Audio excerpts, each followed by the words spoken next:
Hello प्यारे बच्चों, कैसे हैं आप लोग? आई होप बहुत अच्छे होंगे और क्लासेस को एंजॉय कर रहे होंगे। आज हम लोग देखने हैं वाले हैं वाक्य शुद्धि, यानी कि आज हम लोग वाक्यों को सही करेंगे और ये आपके एग्ज़ाम समीक्षा अधिकारी के लिए बहुत महत्वपूर्ण है।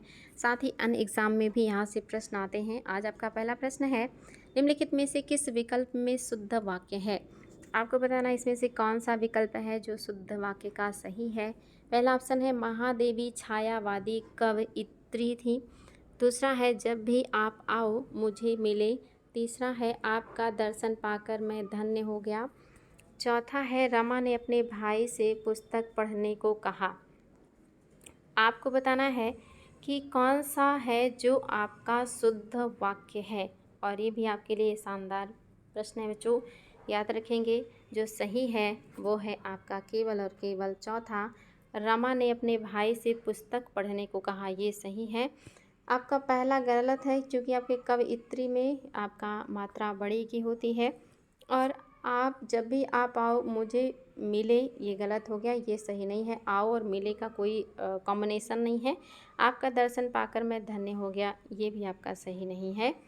नेक्स्ट देखिए बच्चों, क्वेश्चन है आपके लिए, आपका इसका आंसर देखिए फोर्थ है। अशुद्ध वाक्य बताना है आपको। अशुद्ध वाक्य अच्छा नहीं, अशुद्ध नहीं, शुद्ध बताना है। इसमें से कौन सा है जो शुद्ध? यहाँ पे हो गया है गलत। शुद्ध वाक्य बताना है आपको। शुद्ध वाक्य, महादेवी छायावादी कवयित्री हैं। दूसरा कह रहा है महादेवी छायावादी कवयित्री हैं। तीसरा है, जब भी आप आओ मुझे मिले। चौथा है, जब भी आप आओ मुझसे मिले। तो बताएंगे कौन सा है जो आपका सही है, और कोई एक ही ऑप्शन है जो सही है और आपको वही बताना है। तो याद रखेंगे आपका केवल और केवल सही है वो है आपका दूसरा, महादेवी छायावादी कवयित्री हैं, ये सही है। कवित्री यहाँ भी स्पेलिंग गलत है। और यहाँ भी आप देखिए, आओ मुझसे मिले, आप मुझसे मिलो होता तो सही था। और आप भी, जब भी आप आओ मुझसे मिले, ये भी आपका सही नहीं है, क्योंकि ये दोनों स्टेटमेंट तो आप देख रहे हैं मुझे और मुझसे भले ही है लेकिन गलत है। शुद्ध वाक्य बताना है बच्चों। पहला ऑप्शन है, आपका दर्शन पाकर मैं धन्य हो गया। दूसरा है, आपके दर्शन पाकर मैं धन्य हो गया। तीसरा है, दर्शन आपके पाकर खुश हो गया। और चौथा, उपरोक्त में से कोई नहीं। आपको बताना है कौन सा है जो सही है, और आप लोग बहुत आसानी से बता सकते हैं कि क्या है जो सही हो गया। तो बच्चों, आपके दर्शन पाकर मैं धन्य हो गया, आपका नहीं होगा, आपके दर्शन, तो इसलिए आपका दूसरा ऑप्शन सही हो जाएगा। संज्ञा संबंधी वाक्य शुद्धि, इसमें से कौन सा है वाक्य जो संज्ञा के दृष्टिकोण से सही है? पहला, मैं रविवार के दिन तुम्हारे घर आऊँगा। दूसरा, मैं रविवार को तुम्हारे घर आऊँगा। तीसरा, घर तुम्हारे आऊँगा रविवार को। चौथा, आऊँगा घर तुम्हारे रविवार को। कोई एक वाक्य है जो संज्ञा की दृष्टि से शुद्ध है, आपको वो बताना है। और आप सभी को ये पता हो कि मैं रविवार को तुम्हारे घर आऊँगा। रविवार अपने आप में एक दिन है, तो दोबारा दिन का प्रयोग नहीं करते। और यहाँ पे सब संज्ञा सर्वनाम जैसे शब्द आगे पीछे हो गए हैं। लिंग संबंधी शुद्ध वाक्य कौन सा है? लिंग संबंधी शुद्ध वाक्य बताना है बच्चों। पहला ऑप्शन है, जोर से हंस दिया सरिता ने। दूसरा है, सविता ने जोर से हंस दिया। और आपका चौथा है, सविता जोर से हंस दी। और नेक्स्ट है, सभी कथन सत्य हैं। बताएंगे आपके हिसाब से कौन सा है जो सही हो जाएगा। और ये भी शानदार प्रश्न है, देखते हैं आप लोग क्या उत्तर देने वाले हैं। तो याद रखेंगे जो सही है वो है ऑप्शन नंबर 3, सविता जोर से हंस दी। सविता जोर से हंस दी, ये आपका सही हो जाएगा। ऑप्शन नंबर 3 बिल्कुल करेक्ट है। वचन संबंधी शुद्धि किस वाक्य में है? कौन सा वाक्य है जो वचन के दृष्टिकोण से सही है? पहला है, मेरे आंसू से रुमाल भीग गया। दूसरा है, रुमाल भीग गया मेरे आंसू से। तीसरा है, मेरे आंसुओं से रुमाल भीग गया। और चौथा है, भीग गया रुमाल आंसू से मेरे। आपको बताना है कौन सा स्टेटमेंट है जो सही है। बोलने को तो हम कोई भी शब्द या वाक्य बोल देते हैं, लेकिन जो सही है वो बताना है। तो याद रखेंगे, मेरे आंसुओं से रुमाल भीग गया, जो कि आंसू बहुवचन में आता है, इसलिए मेरे आंसुओं से रुमाल भीग गया। कारक संबंधी शुद्ध वाक्य बताना है बच्चों। कारक संबंधी शुद्ध वाक्य कौन सा है? पहला है, सभी लोगों से नमस्ते। दूसरा है, सबसे नमस्ते। तीसरा है, सबको नमस्ते। और चौथा है, नमस्ते सभी को। कौन सा है जो सही है कारक के आधार पे। और ये भी आपके लिए शानदार प्रश्न है बच्चों, याद रखेंगे। आपका जो सही है वो है सबको नमस्ते। सबको नमस्ते, ऑप्शन नंबर 3 आपका सही हो जाएगा। दिए गए किस विकल्प में वाक्य का शुद्ध रूप नहीं है। कौन सा वाक्य है जो शुद्ध नहीं है। पहला है बच्चे मैदान में खेल रहे हैं। दूसरा, शहरों में प्रदूषण कम हो रहा है। तीसरा, प्रकृति और जीवन का घनिष्ठ संबंध है। और चौथा, समुद्र पर नौका तैर रही है। तो उत्तर तो आप सभी लोगों ने देख लिया है, तो अब तो कोई मतलब ही नहीं है। आप सभी को पता है कि चौथा गलत है। बच्चे मैदान में खेल रहे हैं सही है। शहरों में प्रदूषण कम हो रहा है सही है। आपका तीसरा गलत है, समुद्र में नौका तैरती है, समुद्र पर नहीं तैरती है। तो ये आपका गलत हो गया। शुद्ध वाक्य बताना है बच्चों आप सभी को, मतलब अशुद्ध बताना है। पहला ऑप्शन है वह बहुत जल्दी घर लौट आया। दूसरा, वह बहुत जल्दी चला गया। तीसरा, वाह वाह क्या दृश्य है। और चौथा, आप कहाँ गए आए, आप कब आए, आप कब आए। आपको बताना है इसमें से कौन सा है जो अशुद्ध है। अशुद्ध बताना है, 4 ऑप्शन है। और गलत बताना है बच्चों। तो आप सभी को पता हो, पहला ही आपका गलत है। वह बहुत जल्दी वापस आया बोलिए या लौट आया बोलिए। वापस लौट आया दोनों एक साथ नहीं प्रयोग में होता है। बाकी सही है, वह बहुत जल्दी चला गया। वाह क्या दृश्य है, आप कब आए।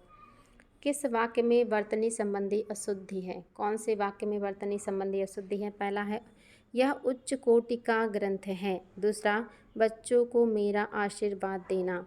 तीसरा, मैं आपसे क्षमा चाहता हूँ। और चौथा, यह पत्र गोपनीय है। यह पत्र गोपनीय है। आपको बताना है इसमें से कौन सा है जो आपका सही नहीं। यह पत्र गोपनीय है, मैं आपसे क्षमा चाहता हूँ। और बच्चों को मेरा आशीर्वाद देना, यह उच्च कोटि का ग्रंथ है। आपको बताना है कौन सा गलत है। तो मैं आपसे क्षमा चाहता हूँ और बच्चों को मेरा आशीर्वाद देना, इसमें से कौन सा गलत है बच्चों। तो याद रखेंगे जो गलत है वो है आपका ऑप्शन नंबर 3, मैं आपसे क्षमा चाहता हूँ, मैं क्षमा प्रार्थी हूँ, ये आपका होगा। नेक्स्ट देखिए, शुद्ध वाक्य बताना है आपको। पहला ऑप्शन है बिना कठोर परिश्रम किए तुम सफल नहीं हो सकते। दूसरा कह रहा है कठिन परिश्रम के बिना तुम सफल नहीं हो सकते। तीसरा कह रहा है कठोर परिश्रम के बिना सफल नहीं हो सकते। चौथा कह रहा है कोई भी कथन सही नहीं है। आपको बताना है शुद्ध कथन कौन सा है जो आपका सही हो जाएगा। तो याद रखेंगे जो सही है वो है आपका ऑप्शन नंबर 2, कठिन परिश्रम के बिना तुम सफल नहीं हो सकते, ये सही है। कठोर नहीं होता है, आप ये याद रखिएगा, कठोर की वजह से गलत हो गया। आपका दूसरा ऑप्शन सही है। असत्य कथन की तलाश कीजिए। पहला है वह गुनगुने गर्म पानी से स्नान करता है। दूसरा, वह गुनगुने पानी से स्नान करता है। तीसरा, यह वह गर्म पानी से स्नान करता। चौथा, उपरोक्त सभी कथन सही हैं। आपको बताना है कि कौन सा कथन है जो सही है। उपरोक्त सभी सही हैं, तीसरा सही है, दूसरा सही है और पहला। अच्छा, असत्य बताना है बच्चों, क्या बताएंगे आपके हिसाब से। तो असत्य है आपका वह गुनगुने पानी से स्नान करता है या वह गर्म पानी से। गुनगुना गर्म दोनों एक होता है, इसलिए आपका ये सही नहीं है। पहला गलत है, बाकी सही है। ये होता वह गर्म पानी से स्नान करता है या वह गुनगुने पानी से स्नान करता है, तो सही हो जाता। अशुद्ध वाक्य का चयन कीजिए। पहला है कश्मीर में कई दर्शनीय स्थल हैं। दूसरा, कश्मीर में कई स्थल देखने योग्य हैं। तीसरा, कश्मीर में कई दर्शनीय स्थल देखने योग्य हैं। और चौथा है उपरोक्त में से कोई भी गलत नहीं है। अशुद्ध वाक्य बताना है बच्चों, और आपके हिसाब से क्या है जो अशुद्ध हो जाएगा। शानदार प्रश्न है। और आपका जो गलत है वो है तीसरा, कश्मीर में कई दर्शनीय स्थल हैं हो या कश्मीर में कई देखने योग्य स्थल हो हैं, ये आपका सही है। दोनों एक साथ नहीं आ सकता, दर्शनीय भी और देखने योग्य भी, दोनों का मतलब एक ही होता है, इसलिए आपका गलत हो गया। यहाँ पे देखिएगा पहला ही गलत है, पहला कह रहे तीसरा ही गलत है, ऑप्शन तीसरा गलत है बच्चों। सत्य कथन की तलाश कीजिए। आपको सत्य कथन बताना है। पहला, तुम्हें वहाँ कभी भी नहीं जाना चाहिए।